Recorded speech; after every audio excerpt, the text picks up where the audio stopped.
दोस्तों, परीक्षाएं अपने समय पर ही होती हैं और कब ये करीब आ जाती हैं हमें पता बिल्कुल भी नहीं चलता है। इसलिए दिन प्रतिदिन हमें अपनी तैयारी को और भी धारदार बनाते रहना है। जूनियर शिक्षक भर्ती परीक्षा का कार्यक्रम बहुत जल्दी घोषित होगा और ये मान के चलिए कि बहुत अधिक समय आपको नहीं मिलने वाला है। जो लोग यहाँ पर रिलैक्स हो गए हैं उनको यही कहना चाहूँगा कि रिलैक्स होने की आवश्यकता नहीं है, आपको अपनी तैयारी करते रहना है। तो जूनियर शिक्षक भर्ती परीक्षा में कुल मिला के जितने भी खंड होंगे, जो पहला खंड होगा वो जीएस का होगा और जीएस का सिलेबस ऑलरेडी मैं आपसे डिस्कस कर चुका हूँ। और अब तक जो है जीएस के जो 3 प्रैक्टिस सेट थे वो हमने डिस्कस किए। ये चौथा प्रैक्टिस सेट होगा और इसके पहले के जो 3 प्रैक्टिस सेट हैं अगर उसको आपने हल नहीं किया है तो मैं लिंक इसी वीडियो के डिस्क्रिप्शन और फिर जो हमारा टेलीग्राम चैनल है उस पर मैं दे दूंगा, वहाँ पर आप इसे ज़रूर वॉच कर लेना। तो सामान्य अध्ययन टेस्ट नंबर 4 पहला क्वेश्चन लेते हैं। गंगावरम बंदरगाह कहाँ पर स्थित है? तो गंगावरम, अब यहाँ पर कंफ्यूज बिल्कुल मत होना, इसका संबंध गंगा से तो बिल्कुल नहीं है और ये आपको मिलेगा विशाखापत्तनम में, जो कि आंध्र प्रदेश में स्थित है। तो ऑप्शन सी यहाँ पर बिल्कुल सही है। मार्च 2021 में Adani ports and special economic zone यानी कि APSEZ ने गंगावरम पोर्ट लिमिटेड, जिसको आप GPL कहते हैं, GPL में 31.5% हिस्सेदारी लेने का ऐलान भी किया है। तो इसी वजह से ये जो पोर्ट है वो चर्चा में है, याद रखना। और ये स्थित है आंध्र प्रदेश में। अगला क्वेश्चन लेते हैं। क्वेश्चन होगा कि चंद्रप्रभा वाइल्ड लाइफ सेंचुरी ये कहाँ पर स्थित है? ये क्वेश्चन बहुत बार पूछा जाता है परीक्षाओं में, तो इसके बारे में आपको बिल्कुल पता होना चाहिए। अच्छा, इसमें जो प्रश्न पूछने का तरीका होता है कभी कभी थोड़ा सा चेंज होता है। सबसे पहले तो आपको ये बता दूं कि चंद्रप्रभा वाइल्ड लाइफ सेंचुरी ये उत्तर प्रदेश में स्थित है। उत्तर प्रदेश में वाराणसी के पास एक चंदौली नामक ज़िला है, तो उसी में यह आता है। और इसके बारे में आपको और भी बता दें कि चंद्रप्रभा वन्यजीव अभयारण्य उत्तर प्रदेश के चंदौली में विंध्य वन रेंज में विजयगढ़ और नौगढ़ नामक की जो पहाड़ियाँ हैं, 2 पहाड़ियाँ, तो उस पर जो है 9,600 हेक्टेयर के क्षेत्र में फैला हुआ है। इस सेंचुरी को मई 1957 में स्थापित किया गया था।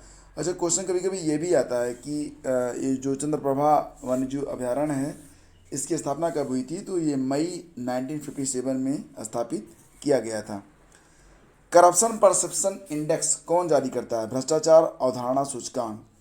तो इसे जो जारी करता है TI मतलब ट्रांसपेरेंसी इंटरनेशनल, और इसका जो मुख्यालय होगा वो बर्लिन में मिलेगा आपको। ऑप्शन ए यहाँ पर बिल्कुल सही है। तो याद रखना कि इस वर्ष इस सूचकांक में कुल 180 कंट्रीज को रैंकिंग प्रदान की गई है और टॉप पर यहाँ पर रहे हैं न्यूजीलैंड और डेनमार्क। और सूचकांक में भारत को 86वां स्थान भारत को प्राप्त हुआ है भ्रष्टाचार सूचकांक में। तो ये काफ़ी इंपॉर्टेंट आंकड़ा है, आपको इसके बारे में बिल्कुल पता होना चाहिए। ISSF ये प्रतियोगिता अभी हाल ही में संपन्न हुई है। ISSF यानी कि इंटरनेशनल शूटिंग स्पोर्ट फेडरेशन। तो इसका जो हेडक्वार्टर है वो कहाँ पर है? ये क्वेश्चन काफ़ी इंपॉर्टेंट है और इसका हेडक्वार्टर आपको कहाँ पर मिलेगा? 4 विकल्प आपके सामने हैं और सही जवाब है ऑप्शन ए, यानी कि म्यूनिख जर्मनी में मिलेगा आपको ISSF का मुख्यालय। अंतर्राष्ट्रीय अनुवाद दिवस ये कब मनाया गया? बहुत इंपॉर्टेंट क्वेश्चन। अंतर्राष्ट्रीय अनुवाद दिवस, तो दोस्तों अंतर्राष्ट्रीय अनुवाद दिवस ये प्रतिवर्ष मनाया जाता है 30 सितंबर को। ऑप्शन सी यहाँ पर बिल्कुल सही है। और ये इस बार यानी कि 2021 की थीम रखी गई थी संकट में दुनिया के लिए शब्दों की तलाश करना। ठीक है। और ये bouquet of flower, A bouquet of flower नामक जो किताब है ये काफ़ी इंपॉर्टेंट किताब है। इसका जो विमोचन किया गया था वो रक्षा मंत्री डॉक्टर राजनाथ सिंह के द्वारा किया गया था। और यहाँ पर बता दूं कि ये जो किताब है लिखी गई है कृष्णा सक्सेना के द्वारा। और ये किताब महत्वपूर्ण इसलिए है क्योंकि डॉक्टर राजनाथ सिंह ने यहाँ पर ये बताया था, रक्षा मंत्री राजनाथ सिंह ने ये बताया था कि कृष्णा सक्सेना जो हैं ये 1955 में लखनऊ विश्वविद्यालय से इन्होंने मतलब ये रिसर्च PhD की डिग्री हासिल करने वाली ये पहली शख्सियत थी, कृष्णा सक्सेना। ये बुके ऑफ फ्लावर। अगला क्वेश्चन लेते हैं। UNDP द्वारा प्रतिष्ठित SDG special humanitarian action award से किसे सम्मानित किया गया। तो जैसा कि आपने देखा था कि कोविड का जो दौर है ये लगातार जारी है, बीच में थोड़ा सा हल्का हुआ था लेकिन अब फिर से ये जोर पकड़ रहा है। 2020 में मार्च से लेकर लगभग पूरे साल तक लॉकडाउन रहा था और उस दौरान सबसे अधिक मदद अगर व्यक्तिगत तौर से किसी ने किसी मजदूरों की और देशवासियों की थी तो वो थे सोनू सूद। तो सोनू सूद को उनके इसी काम के लिए यूनाइटेड नेशन डेवलपमेंट प्रोग्राम के द्वारा SDG special humanitarian action award से सम्मानित किया गया था। ठीक है, तो ऑप्शन सी यहाँ पर बिल्कुल सही है। आगे बढ़ते हैं। क्वेश्चन होगा कि IIFL wealth Hurun India rich list 2020 में पहले स्थान पर कौन है। तो ये क्वेश्चन भी काफ़ी इंपॉर्टेंट है। अब IIFL wealth Hurun India rich list में पहले स्थान पर हैं मुकेश अंबानी, और दूसरे स्थान पर कौन है, दूसरे स्थान पर हैं शिव नडार, और तीसरे स्थान पर हैं हिंदुजा बंधु। तो ये टॉप 3 पर्सनस हैं भारत के सबसे अमीर, तो इनके बारे में आपको पता होना चाहिए। अभी हाल ही में फोर्ब्स की सूची भी जारी हुई है, दुनिया के जितने भी अरबपति हैं उसमें मुकेश अंबानी का स्थान जो है 10वां है, और पहले स्थान पर कौन है, जेफ बेजोस। ठीक है, फोर्ब्स की सूची में जेफ बेजोस पहले स्थान पर हैं, और हुरून इंडिया रिच लिस्ट में मुकेश अंबानी पहले स्थान पर हैं। तो इसी के साथ आगे बढ़ते हैं। अब यहाँ पर आप देखो ये जो मिर्च है ये आपको काफ़ी खूबसूरत लगेगी, लेकिन ये दुनिया की काफ़ी जो है तेज़ मिर्चियों में आती है, मतलब बहुत ही तीखी मिर्च होती है। इसको जो है डल्ले खुरसानी मिर्च कहते हैं, तो इसको GI टैग दिया गया है। और ये जो मिर्च है ये पैदा होती है सिक्किम में, ऑप्शन ए। अच्छा, यहाँ पर गोवा का नाम भी आ रहा है, तो गोवा की भी 2 मिर्चियों को जो है GI टैग दिया गया था। तो आपको सबसे पहले बता दें कि गोवा की हरमल और खोला मिर्च को GI टैग दिया गया था, और सिक्किम की ये जो लाल मिर्च है जिसको चेरी मिर्च भी कहते हैं, और स्थानीय रूप से इसे जो है डल्ले खुरसानी कहते हैं, तो इसको जो है GI टैग अभी हाल ही में दिया गया है। ठीक है, आगे बढ़ते हैं। विश्व मधुमक्खी दिवस प्रतिवर्ष 20 मई को तो होता है, ये तो आप जानते हैं, लेकिन किसके जन्मदिन पर होता है। तो सही जवाब क्या होगा, ये हैं आपके ऑप्शन, और सही जवाब है ऑप्शन बी, एंटोन जंसा। अब एंटोन जंसा कौन है, एंटोन जंसा। तो दोस्तों आपको बता दें कि हर साल 20 मई को विश्व स्तर पर वर्ल्ड बी डे यानी कि विश्व मधुमक्खी दिवस मनाया जाता है। आज ही के दिन यानी कि 20 मई को आधुनिक मधुमक्खी पालन की तकनीक का जनक कहे जाने वाले एंटोन जानसा का जन्म 1734 में स्लोवेनिया में हुआ था। मधुमक्खी दिवस को मनाए जाने का उद्देश्य पारिस्थितिकी तंत्र के लिए मधुमक्खियों और अन्य परागणकों के महत्व, योगदान और उनके संरक्षण के बारे में जागरूकता बढ़ाना है। अल्बर्ट आइंस्टाइन ने मधुमक्खियों के महत्व के बारे में ये भी कहा था कि अगर मधुमक्खियाँ खतरे में आ गई तो इंसान दुनिया से समाप्त हो जाएगा। मतलब पूरी दुनिया में जो सामंजस्य है उसमें मधुमक्खियाँ जो हैं वो महत्वपूर्ण रोल निभाती हैं, सिर्फ शहद बनाकर ही नहीं, पर परागण और तमाम चीज़ें। तो दुनिया के खाद्य उत्पादन का लगभग 33% मधुमक्खियों पर ही निर्भर करता है, यानी कि अगर मधुमक्खियाँ जो है परागण का कार्य न करें तो 33% जो है उत्पादन में कमी आ जाएगी। तो इस प्रकार से बायोडाइवर्सिटी के संरक्षण, प्रकृति में पारिस्थितिकी संतुलन और प्रदूषण को कम करने में भी मधुमक्खियाँ जो होती हैं ये काफ़ी सहायक होती हैं। उम्मीद करता हूँ कि मधुमक्खियों के प्रति थोड़ी सी करुणा आपके मन में जरूर होनी चाहिए। विश्व डायबिटीज़ दिवस प्रतिवर्ष कब मनाया जाता है। दोस्तों एक बात याद रखना कि प्रतिदिन चाहे जितनी भी देर आप बैठें, लेकिन कम से कम सुबह 1 घंटा और शाम को 1 घंटा स्पोर्ट में, खेलने में, व्यायाम में, योग में, प्राणायाम में अपने शरीर को स्वस्थ रखने की जरूर निकालना, क्योंकि भारत को दुनिया में मधुमेह की राजधानी की संज्ञा भी दी जा रही है। इसकी वजह यह है कि यहाँ पर बहुत ही कम उम्र में, कभी कभी तो बच्चों को भी देखा जा रहा है कि डायबिटिक हो जा रहे हैं वो। तो डायबिटीज़ को सिर्फ आप अपनी दिनचर्या से रोक सकते हैं। मतलब इसके लिए सबसे ज़रूरी है कि आपकी जो दिनचर्या हो उसमें फिजिकल वर्क जरूर शामिल हो। विश्व डायबिटीज़ दिवस ये प्रतिवर्ष कब होता है, तो ये प्रतिवर्ष 14 नवंबर को होता है। ऑप्शन बी यहाँ पर बिल्कुल सही है। अच्छा, 14 नवंबर को क्यों होता है, तो हर साल डायबिटीज़ जागरूकता के लिए 14 नवंबर को विश्व डायबिटीज़ दिवस मनाया जाता है।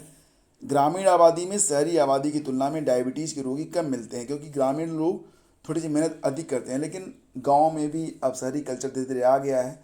लोगों के पास सुख सुविधा के सारे साधन हैं। बहुत सारे लोग अब मतलब वो पुराने गांव नहीं रह गए जहां पर हार्डवर्क इज मस्ट, लेकिन अब आराम से लोग रह रहे हैं गांव में भी, और तेज़ी से मरीज जो हैं वो गाँव से भी निकल रहे हैं।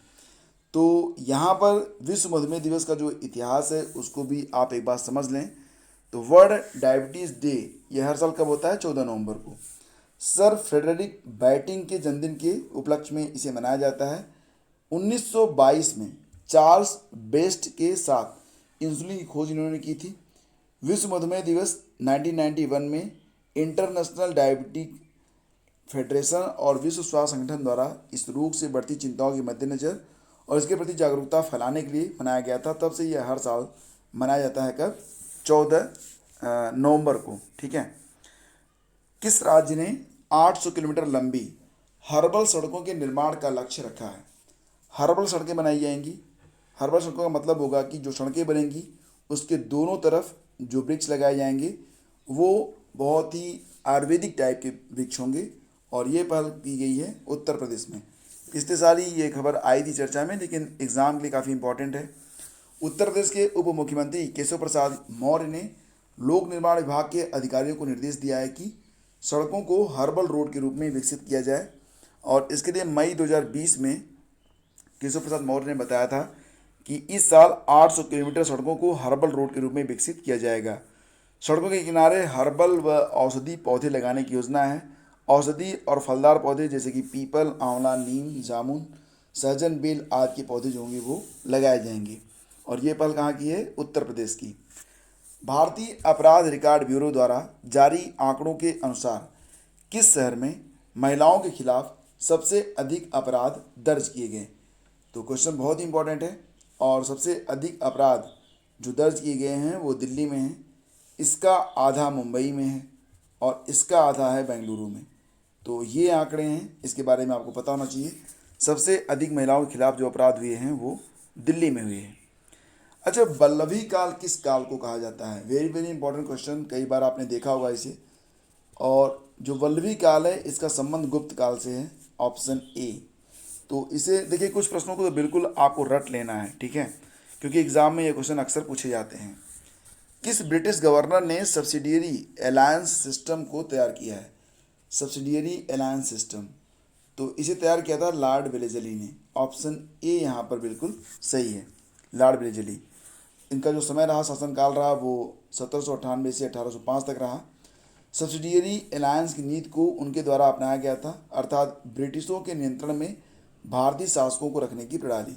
उसके द्वारा कलकत्ता में कंपनी के नौकरों को प्रशिक्षित करने के लिए एक कॉलेज भी खोला गया था। भारत में नागरिक सेवाओं के पिता के रूप में उन्हें जाना जाता है। तो ये भी याद रखना, काफ़ी इंपॉर्टेंट पॉइंट है। जो नागरिक सेवाएं होती हैं, सिविल सर्विसेज का पिता जो है वो कहा जाता है किसको? तो ये कहा जाते हैं लॉर्ड वेलेजली। ठीक है। और फ्रेंड्स, आज की वीडियो में बस इतना ही। अच्छा, एक बात और बता दें कि कलकत्ता में फोर्ट विलियम कॉलेज की स्थापना भी लॉर्ड वेलेजली ने ही की थी। और आज की वीडियो में बस इतना ही। शीघ्र मिलेंगे एक नए वीडियो में। पढ़ते रहिए, आगे बढ़ते रहिए। टारगेट हमारा यही है कि इस साल आपने जो भी टारगेट, जो भी नौकरी, जो भी पोस्ट अपने लिए आपने तय करी है, उस पोस्ट को आपको हासिल ज़रूर कर लेना है एट एनी रेट। और इसके लिए हम लगातार प्रयासरत हैं।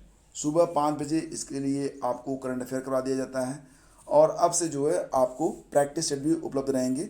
दिन में 2-3 प्रैक्टिस सेट आपको मिलेगा, और उसकी PDF भी आपको दी जाएगी। PDF के लिए आप हमारे टेलीग्राम चैनल पर आ सकते हैं। Have a great day. जय हिंद। वीडियो अगर अच्छा, हाँ, ये सीरीज अगर आपको पसंद आ रही है तो इसे लाइक और शेयर कर दीजिएगा, क्योंकि इसी से हमें मोटिवेशन मिलता है कि आपकी जो सीरीज है ये कंटिन्यू रहे। Thank you so much.